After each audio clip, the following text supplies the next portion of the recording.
নমস্কার বন্ধুরা, পম্পার কিচেনে আপনাদের সকলকে স্বাগত। আজ আমি গণেশ চতুর্থী স্পেশাল দিনটা উপলক্ষে আপনাদের সাথে একটা মোদকের রেসিপি শেয়ার করব।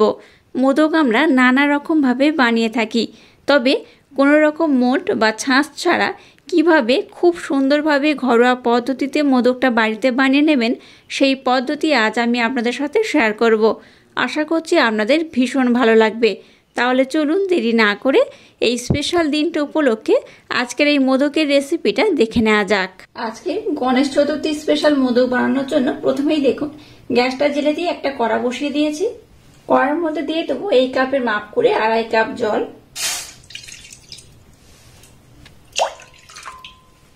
এই 2.5 কাপ জল আমি দিয়ে দিলাম। জলের মধ্যে সামান্য একটু লবণ দিয়ে দেবো সামান্য একটু এলাচ পাউডার। ব্লেন্ড করে নেওয়া মিছরি দিয়ে দেবো এই চামচের 1/2 চামচ। আপনারা চাইলে এখানে মিছরির পরিবর্তে চিনিও ব্যবহার করতে পারেন। এবার জলটাকে আমি একটু ভালোভাবে ফুটিয়ে নেব। জলটাকে দেখুন একটু ভালোভাবে ফুটিয়ে নিয়েছি। যে কাপের মাপ করে আমি জল নিয়েছি সেই কাপের মাপ করে এখানে আমি 2 কাপ দিয়ে দেবো শুকনো আতপ চালের গুঁড়ি। এই 2 কাপ দিয়ে দিলাম। আমি এখানে শুকনো আতপ চালের গুঁড়ি ব্যবহার করছি, তাই জলের পরিমাণটা একটু বেশি দিলাম। আপনারা যদি ভিজে আতপ চালের গুঁড়ি ব্যবহার করেন তাতে করে কি হবে, জলের পরিমাণটা একটু কম দেবেন। 2 কাপ আতপ চালের গুঁড়ি নিলে 2 কাপ জল দেবেন, আর শুকনো আতপ চালের গুঁড়ি ব্যবহার করলে জলের পরিমাণ একটু বেশি লাগবে।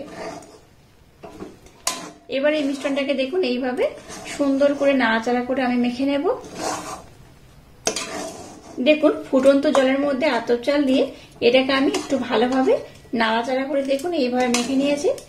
এবার আমি গ্যাসটাকে বন্ধ করে দেব আর মিশ্রণটাকে একটু ঠান্ডা করে নেব।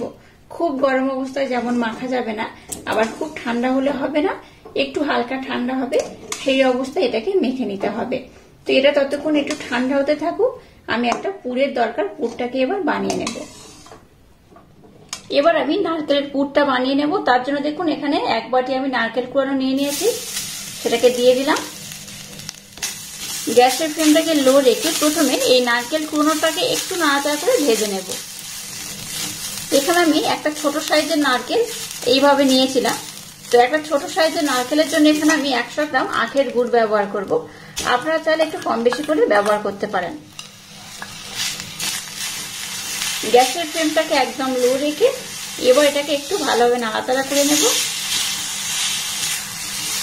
অটোমেটিক দেখবেন এই গুড়টা কিন্তু মেল্ট হয়ে যাবে। গ্যাসের ফ্লেমটাকে লো রেখে কন্টিনিউ নাড়াচাড়া করতে করতে দেখুন গুড়টা কিন্তু বেশ ভালোভাবে মেল্ট হয়ে গেছে। এবার এটাকে আমি একটু ভালোভাবে জাল দিয়ে ঘন করে নেব। দেখুন পুরটাকে আমি রেডি করে নিয়েছি, আর কত সুন্দর দেখতে হয়েছে দেখুন। এটা তো দেখতে সুন্দর লাগছে, খেতেও কিন্তু অসম্ভব মজাদার হয়। এই পুরটাকে আমি কিন্তু আর বেশি ঘন করব না, কারণ এটা যখন ঠান্ডা হবে তখন কিন্তু আর একটু ঘন হয়ে যাবে। এই পর্যায়ে গ্যাসটাকে বন্ধ করে দেব আর পুরটাকে একটু হালকা আমি ঠান্ডা করে নেব। মিশ্রণটাকে দেখুন আমি কিন্তু একটু হালকা ঠান্ডা করে নিয়েছি। খুব যেমন গরম নেই আবার খুব ঠান্ডাও নেই। এবার এটাকে খুব মোলায়েম সফট করে মেখে নিতে হবে। দেখুন মিশ্রণটাকে খুব সুন্দর মোলায়েম সফট করে মেখে নিয়েছি, আর একদম কিন্তু নরম করে মেখেছি। একটু নরম করে মাখলে তাহলে যে মোদকটা বানাবো তার রেজাল্টটা কিন্তু একদম পারফেক্ট হবে। হাতটাকে আমি ধুয়ে নিয়েছি। এবার দেখুন এখান থেকে আমি অল্প অল্প লেচি কেটে নেব, একদম ছোট্ট করে এইভাবে নিয়ে নেব। খুব যেমন বড় করব না, আবার খুব ছোটও বানাবো না। মোদকগুলো কিন্তু মোল ছাড়াই খুব সহজে আপনারা বানিয়ে নিতে পারবেন। প্রথম হাতের মাধ্যমে এইভাবে কিন্তু গোল করে নিতে হবে। এই দেখুন একদম গোল করে নিয়েছি। এবার এটাকে এইভাবে একটু চ্যাপটা করে বাটি করে নেব। আর মিশ্রণটাকে একটু নরম করে মাখলে কি হবে, এই মিশ্রণটা দেখুন কোথাও ফেটে যাবে না, খুব সুন্দরভাবে এই মোদকটা বানানো হয়ে যাবে। এবার যে পুরটাকে বানিয়েছি পুরটাকে দিয়ে দিলাম।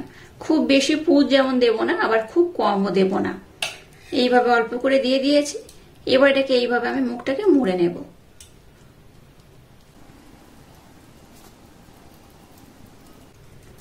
এক হাত দিয়ে একটু এইভাবে চাপ দিয়ে পুরটাকে ভিতরে দিয়ে দেবেন, আর এক হাত দিয়ে এইভাবে কিন্তু একটু মুড়ে নিতে হবে।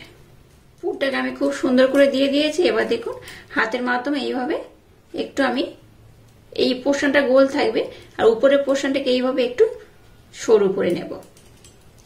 মোদক যেমন দেখতে হয় ঠিক সেইভাবে কিন্তু বানিয়ে নিতে হবে। আমি যেভাবে আজকের মোদকটা বানাচ্ছি একবার হলো ট্রাই করবেন, খুব সহজে বানানো হয়ে যায়, দেখতেও কিন্তু খুব সুন্দর লাগে। দেখুন হাতের মাধ্যমে এটাকে আমি কত সুন্দর করে বানিয়ে নিয়েছি, আর মোদকটা কত সুন্দর দেখতে হয়েছে, দেখে বুঝতেই পারছেন কতটা অপূর্ব হয়েছে। এইভাবে একবার হলো ট্রাই করবেন, আশা করছি কোনো রকম মূল্যের প্রয়োজন পড়বে না। কোন রকম মোল ছাড়াই কিন্তু আপনারা এত সুন্দর মোদক নিজের হাতেই বানিয়ে নিতে পারবেন। এবার দেখুন একটা এরকম চামচ নিয়ে নিয়েছি, চামচের মাধ্যমে এইভাবে আমি একটু কাট লাগিয়ে দেব। এইভাবে দিলে কি হবে, দেখতে খুব সুন্দর লাগবে। আপনারা চাইলে কিন্তু একটা ছুরির মাধ্যমেও এইভাবে এগুলোকে দাগ করে দিতে পারেন, আর কিংবা এইরকম একটা চামচের মাধ্যমে করলেও হবে।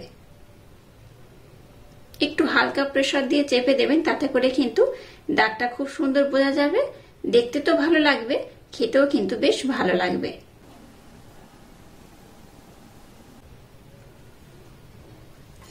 দেখুন খুব সুন্দর করে কিন্তু আমি দাগ করে দিয়েছি, আর কত সুন্দর দেখতে হয়েছে। এই দেখুন, দেখুন কত অপূর্ব দেখতে হয়েছে।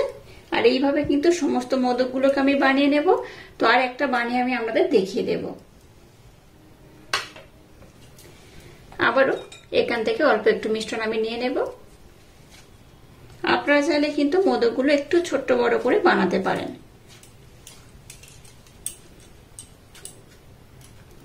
আবারও এইভাবে একটু বাটি করে নেব। আবারও আমি পুর দিয়ে দিলাম।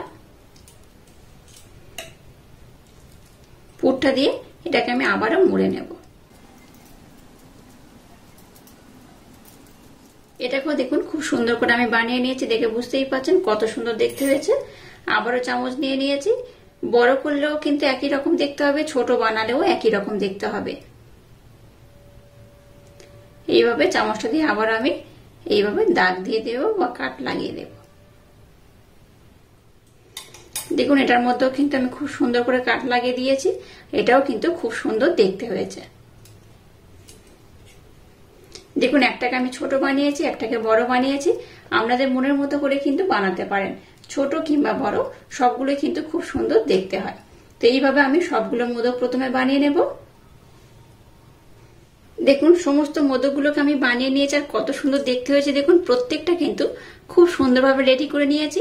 আর কোন রকম মোল ছাড়া যদি এত সুন্দর বাড়িতে মোদক বানানো যায়, তাহলে কিন্তু মোল দিয়ে বানানোর কোনো রকম দরকার নেই। হাতের মাধ্যমে এইভাবে বানিয়ে নেবেন, দেখবেন দেখতেও খুব সুন্দর হয়, খেতেও কিন্তু বেশ ভালো লাগে। সমস্ত মোদক দেখুন আমি খুব সুন্দর করে বানিয়ে নিয়েছি। চলুন এবার এগুলোকে আমি ভাপিয়ে নেব। এবার দেখুন গ্যাসটাকে জেলে দিয়ে একটা কড়া বসিয়ে দিয়েছি, আর কড়ার মধ্যে দেখুন জল দিয়ে দিয়েছি। আর এই জলের মধ্যে বা এই কড়ার উপরে দেখুন একটা ছিদ্রযুক্ত থালা আমি বসিয়ে দিলাম। এবার একটা ব্রাশের মাধ্যমে তেল নিয়েছি, তেলটা আমি খুব ভালোভাবে চারিদিকে লাগিয়ে দেব। এবার দেখুন এই মোদকগুলোকে আমি এই পাত্রের মধ্যে খুব সুন্দর করে সাজিয়ে বসিয়ে দেব।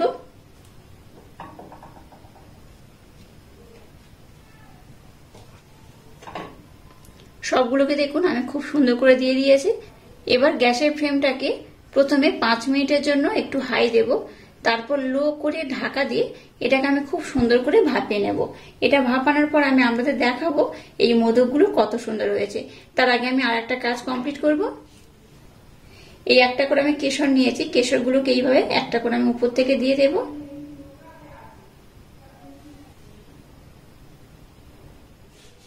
দেখুন একটু করে কেশর আমি দিয়ে দিয়েছি। এবার এটাকে আমি ঢাকা দিয়ে খুব সুন্দর করে ভাপিয়ে নেব। দেখুন গ্যাসের ফ্লেমটাকে লো রেখে এটাকে আমি কত সুন্দর করে ভাপিয়ে নিয়েছি, আর কত সুন্দর দেখতে হয়েছে। দেখুন একটাও কিন্তু ফেটে যায়নি, আর খুব সুন্দরভাবে এটা রেডি হয়ে গেছে। এবার আমি গ্যাসটাকে বন্ধ করে দিলাম। আজকে যে মোদকটা বানিয়েছি সেটা কিন্তু একদম রেডি হয়ে গেছে। এবার এটাকে আমি ঠান্ডা করে আপনাদের দেখাবো এটা কত সুন্দর হয়েছে। আর এটা হতে কিন্তু খুব একটা বেশি সময় লাগেনি, 15 মিনিট সময় দিলেই কিন্তু এটা খুব সুন্দর করে ভাপানো হয়ে যায়। তো ঠান্ডা করার পর আমি আপনাদের দেখাবো এটা কত সুন্দর হয়েছে।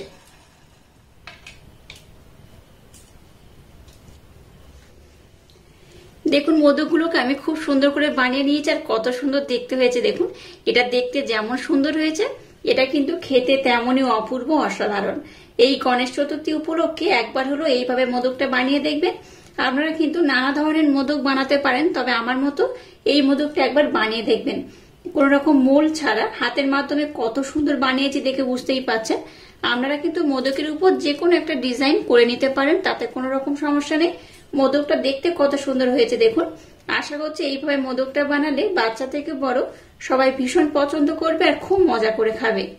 আমি একটা দেখাচ্ছি দেখুন, এটা ভিতরটা কত সুন্দর হয়েছে, একদম পুরে ভরপুর। এইভাবে একবার হলো ট্রাই করবেন, আশা করছি আপনাদের ভীষণ ভালো লাগবে। আর আজকের এই অপূর্ব স্বাদের মোদকের রেসিপিটা যদি আপনাদের ভালো লাগে তাহলে চ্যানেলটাকে লাইক, শেয়ার, কমেন্ট এবং সাবস্ক্রাইব করবেন আর পাশে থাকা বেল আইকনটা প্রেস করে দেবেন। তাহলে টাটা, আবার দেখা হচ্ছে নতুন কোনো রেসিপি নিয়ে।